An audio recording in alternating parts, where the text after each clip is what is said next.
কড়াইয়ে 150 মতন তেল দিয়েছি। তেলটা ভালো করে গরম করে পেঁয়াজ কুচি, লঙ্কা কুচি, টমেটো দিয়ে ভালো করে নাড়াচাড়া করব।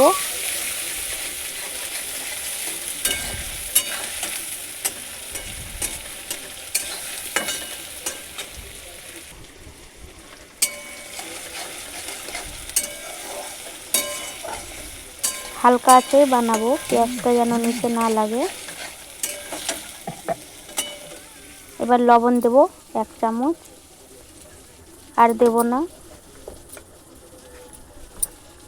এবার হলুদ গুঁড়ো, হালকা হলুদ দেব। এটাকে এখন 10 মিনিটের মতন হালকা আঁচে ভাজতে থাকবো।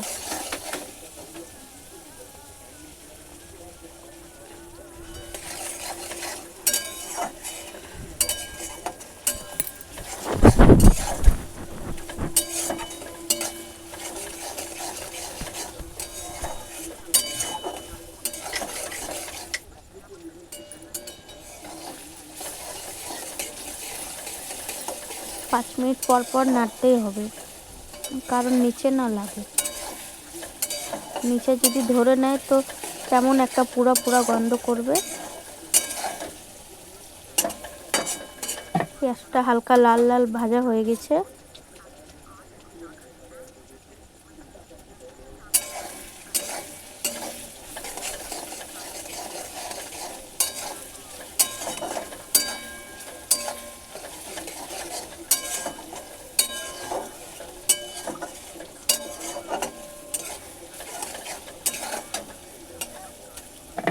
পাঁচটা ডিম একটা বাটিতে আমি ফাটিয়ে রেখেছি, এটা আবার দিয়ে দেব।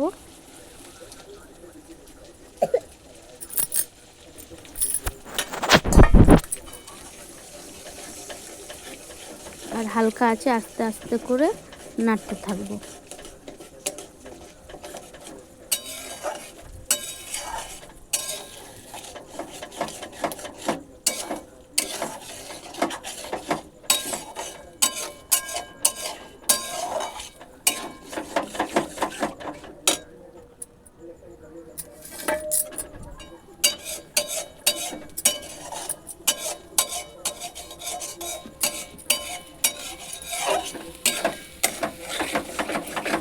আস্তে আস্তে করে এভাবে করে নাড়তে হবে।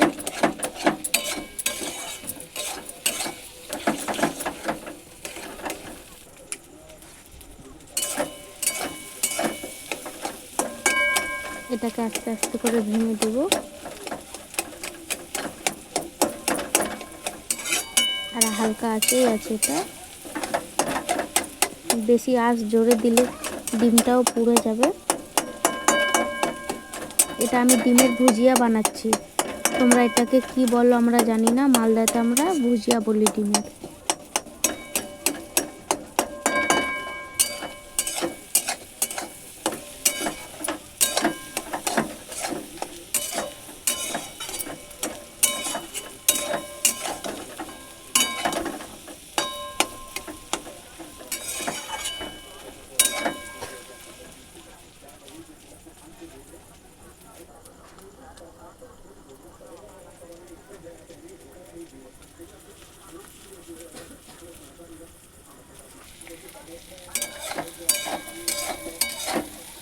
আস্তে আস্তে লাল হচ্ছে।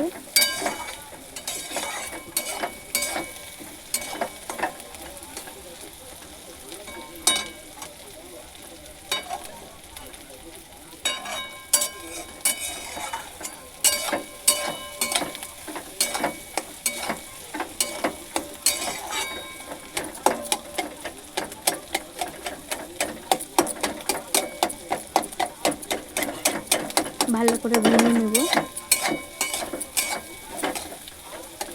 ভিতরে যে এক্সট্রা গন্ধটা থাকে একটা ডিমের, সেটা থাকবে না। আর লাল লাল করে ভেজে নেব।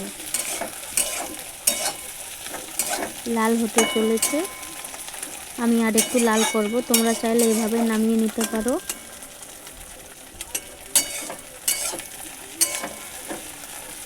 আমি হালকা আঁচে বানাচ্ছি।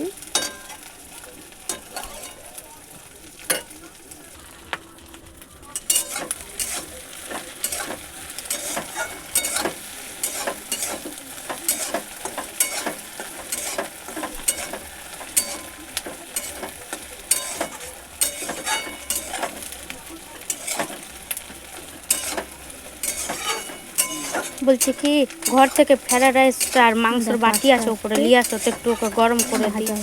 বলছে চলে যাবে, দাও তো একটু গরম করে দিই। হয়ে গেল ডিমের ভাজা হয়ে গেছে, দেখো কত সুন্দর ডিমের ভুজিয়া।